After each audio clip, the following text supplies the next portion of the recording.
Is it cheaper to rent or to own in 2023? Hey everybody, it's Melissa with eXp Realty, and we are going to get you the answer to that question today. I am here today on our first Home in Alaska show for 2023 with Rhonda Johnson. Hey Rhonda. Hey Melissa. And Rhonda is going to help us answer that question that I know you all want to know. In today's interest rate market, is it cheaper to rent or is it cheaper to own? So Rhonda, your thoughts? Yeah, and that's a great question, Melissa, because we get that every day, right? With the rates up so much, then people are saying, well, it's cheaper for me to rent now than to own, whereas prior to that, it was very, very obvious. But I wanted to take a little deeper dive in that with you. So I just did a random example of a home in Anchorage with a sales price of around $415,000. Now, you had given me some statistics on how much is it again to rent per square foot? So today I was looking at what is the average rent per square foot in Anchorage, and it's $1.86. So I sent Rhonda a message and said, hey, if I have a buyer looking to buy an 1,800 square foot house in Anchorage, and I ran all the stats on MLS and said, ooh, the average sales price is X. I gave that to Rhonda. Is it cheaper for the buyer to rent than it is for the buyer to own? Because I do have a couple clients relocating up to Alaska, and this question has come up. Should I rent for 6 months or should I buy? So Rhonda now can tell us the answer to this question, hopefully. Right. So let's take a look at that then. So I picked a $415,000 purchase price, around 1,800 square foot home. And based on the current interest rates, now I did this at 6 3/4. We are seeing a little bit of an improvement, but who knows? So I just did 6 3/4 as kind of an average. Then we're going to be looking at your principal and interest payment, which pays back the mortgage, and then your taxes and insurance. And of course, you're a homeowner now, right? So you're going to have some maintenance and some expenses and some repairs. So I put in a couple $100 a month for that and came up with a total homeowner's expense of about $35.82 per month. Now, based on that $1.86 per square foot and 1,800 square feet, then you're looking at about $33.50 per month in rent. And of course, as a renter, you're going to want to have renter's insurance because the insurance on the home just insures the exterior of the building and the owner's contents, but it does nothing for your own contents. So you should have your own homeowner's or renter's insurance as well.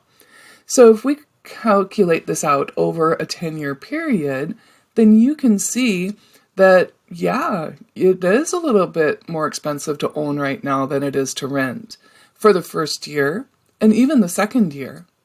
But then look what happens in year 3, Melissa. Suddenly those rents, and this is based on actual appreciation for Anchorage, Alaska, based on current statistics. So these are annual rent increases. So based on that, then in year 3, you're paying more in rent than you are in your mortgage payment. And if that trend continued, then this is what you'd be paying in rent for that same home, whereas your mortgage payment stays stable and steady because it's a fixed rate mortgage, right? So yes, the first couple of years, it might be a little more expensive to own than rent, based just purely on the monthly payments.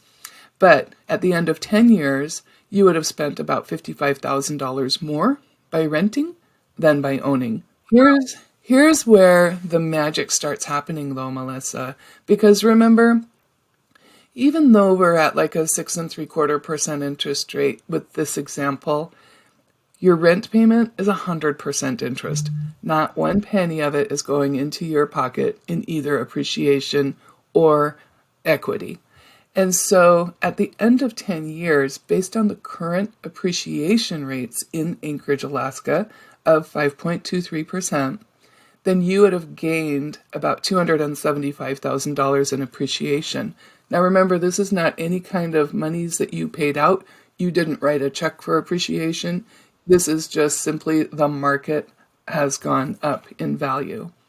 Now, what you did write a check for with those monthly checks that you sent in for your mortgage payment would also give you almost $58,000 in more equity just because you did make those mortgage payments.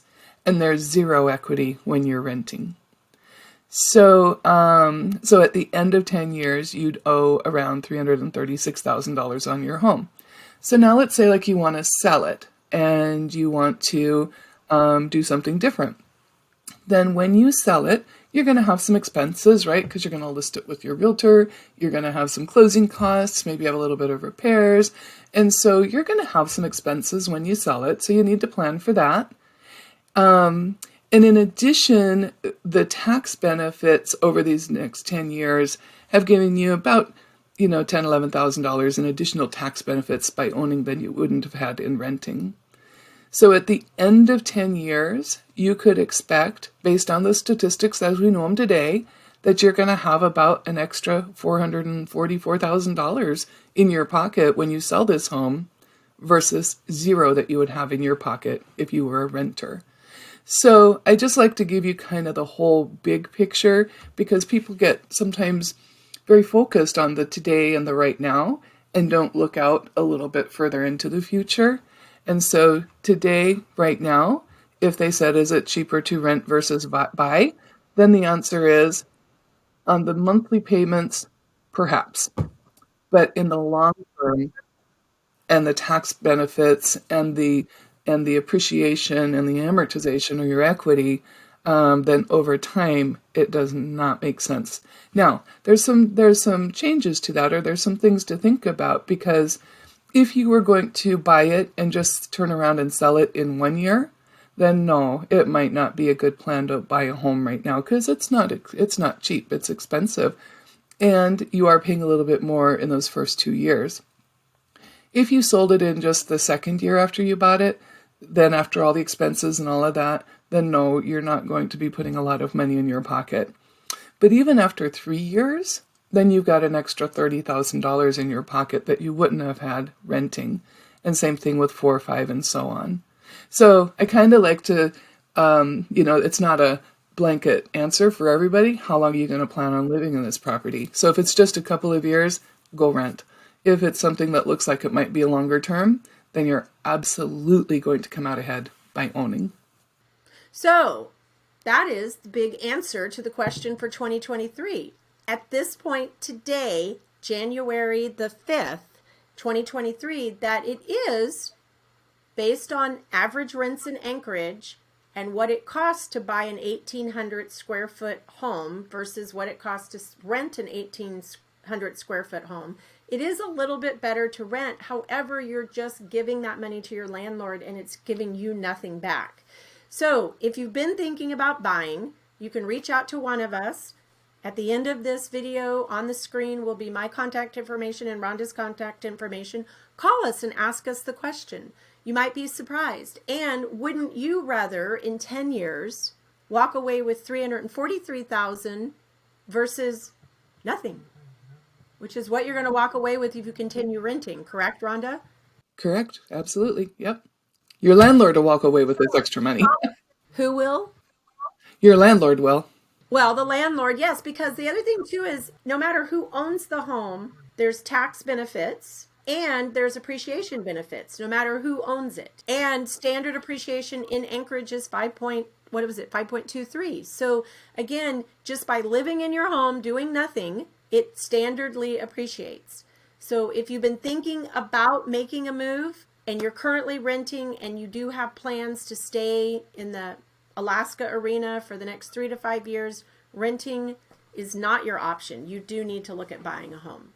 And interest rates are dipping every day. I mean, again, there is no magic bullet for interest rates. So that's why you need to pick up the phone and call Rhonda and chat with her and talk about your plan. What are you looking at for the next 3 to 5 years? And she can help guide you financially on what's the right smart decision to make. Anything else, Rhonda?